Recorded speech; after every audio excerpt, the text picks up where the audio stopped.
Attention Cowboy fans. Don't hold out for a great deal on tickets when it's already in front of you. Allow me to introduce you to a fine app called SeatGeek, the sponsor of this video. Dallas may be a headache beyond compare, but using this app to sort through the resale market is a negotiating tactic that even Jerry couldn't mess up. Well, maybe he could. You see, it sorts all tickets from red to green on a 1 to 10 scale. And we know how the Cowboys feel about those colors. Philly colors are good, Washington colors are bad in this case. It does give you a view from where you'll be sitting, however. Sadly, Jerry's suite is not available. Trust me, I've checked. However, you can use the code TREE to save $20 off your first order. And that's only with the power of SeatGeek. Much less drama and far more efficient than the Cowboys are. And now our feature presentation. You've seen the Jimmy Haslam Guide to Contract Negotiations. I can't stand carrying this shithole. Get me out of here. No, the hell with you. I want to see a ring in my lifetime. I'm going to pay you $40 million a year. I love Cleveland. What was I? You've seen the Mike Brown Guide to Contract Negotiations. 1 year guarantee. Really? I led the league in sacks last year. 1 year. Fuck this. 1 year. Get ready for tactics that will take your business to the next level. With Jerry Jones as your guide, learn how to play hardball with your employees. Make every situation into a public mess, and then use the art of persuasion to get them back to the table and seal the deal. To master this art, you must understand your personal worth as a manager. Jerry values himself as a man. His light shines like the sun blinding everyone on the field at AT&T Stadium. He knows that posturing as a superior being is key to life. No matter what your underlings do, remember these 3 tenets. Always take full credit for the team's success. Deflect blame to a patsy underneath you. And never, I mean never, bring in people better than you. There's no one that does a better job than you. Yes, your fat, slovenly self jacking off to the most degenerate porn imaginable is the only one that can do the job properly. Jerry knows this as the Cowboys GM. You should too. The head coach isn't a man of his own volition. He's a conduit to the message of the owner. Jason Garrett wasn't there just to chew gum and vigorously clap. He's there to vigorously clap whenever Jerry walked all over him. When you negotiate with a coach or employee, for this example, Mike McCarthy, remember that competition is the root of all evil.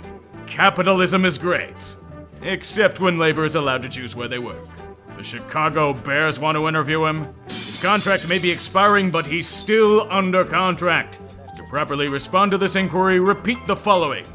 Fuck you, suck my dick. Immediately hang up the phone. Once you rob your prey of their leverage, you strike. Absolutely lowball the shit out of him. And then shit on that useless fucker from a perch. Money doesn't grow on trees. The only thing that grows is your ego. If he accepts it, great. If he rejects and leaves, great. That means you don't have to pay unemployment. Now with your power secured, you need a Manchurian candidate to take the heat for the inevitable shit shows to ensue. Brian Schottenheimer has never been a head coach, but he comes cheap and he'll shut up and bow to your power. This is negotiating Jerry Jones style. Jerry understands the philosophy of the 3 C's. Controversy creates cash. The more eyeballs on the Cowboys brand, the better for business. All publicity is good publicity. Vince McMahon knew this tenet well, and it led him to the delicious nectars of success in all facets of life. Mr. Jones and me tell each other fairy tales about the beautiful women. She's looking at you, Jerry. Or she might be looking at your money because you groped her against her will. When it comes to his players, Jerry loves to grope their desires for money at every turn. The bountiful bosom of talent is yours for the taking. You need to let them know who's in charge. And they're begging for a man to take hold, baby. Whip it out and start slapping the player you're negotiating with until he surrenders.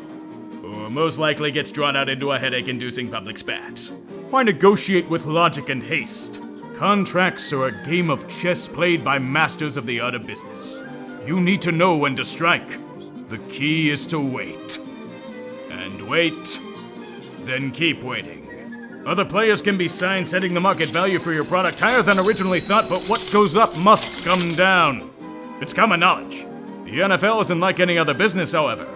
Personal relationships are key, which is why you need to cheap out on employees whenever possible during the process.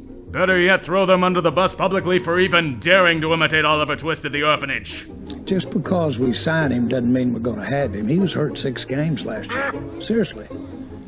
We've signed, I remember signing a player for the highest paid at the position in the league, and he got knocked out 2/3 of the year. Dak Prescott. Silly facts don't need to get in the way of a good narrative. It's always fair to criticize a sandwich when your hands made it. Just fire the cashier, he's the one who rung it up. Now you need to play good cop. The time has come to talk to your man one-on-one. Off the record, informally, and low-key. Schmooze him up over a cigar and a few drinks. Make small talk, crack a few jokes, spitball about the next contract, and have a great night out. Seems unimportant? Hell no, you're negotiating with him! This is all business, son. Jerry knows that agents and middlemen merely muck up the playing field with their law verbiage and written documentation. Violation of the league's ethics and bad faith negotiating. To who? Some uppity fuckwit in the NFLPA? They can just be bribed off like everyone else over there. These actions all lead to the climax. Your employee or player is so pissed off that they're openly demanding a trade out and refusing to work. It may be seen as an embarrassment to the rest of the league, but you know what you're doing. The master stroke is almost at hand. Then, when all your leverage seems lost, give them the final offer. They'll be so browbeaten they'll agree to anything. Wait a second, this is significantly higher than what they would have agreed to when you first started negotiating. What the Congratulations, you've successfully negotiated the Jerry Jones way.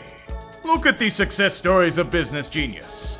Dak Prescott, original projection of $50 to $55 million a year. Paid $60 million a year. CD Lamb, original projection of $25 to $30 million a year. Given $34 million a year. Wow. Micah Parsons' original projection of around $35 million a year. Will most likely be paid $42 to $45 million per annum. By somebody. If you can mangle the salary cap like Jerry can, the star inside you is shining bright. Cap's a social construct anyway.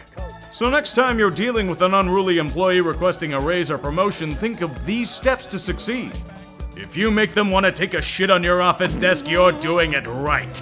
Yeah, it happened again. Has stepping away as GM even ever crossed your mind momentarily as a possibility through all these years? And again, repeat that. I think I know what you said, but repeat it. Has stepping away as general manager ever been even a momentary consideration for you through the years? Yes. Momentary. How long a moment? Now, we're getting down to it. Small fractions of seconds, I promise you that.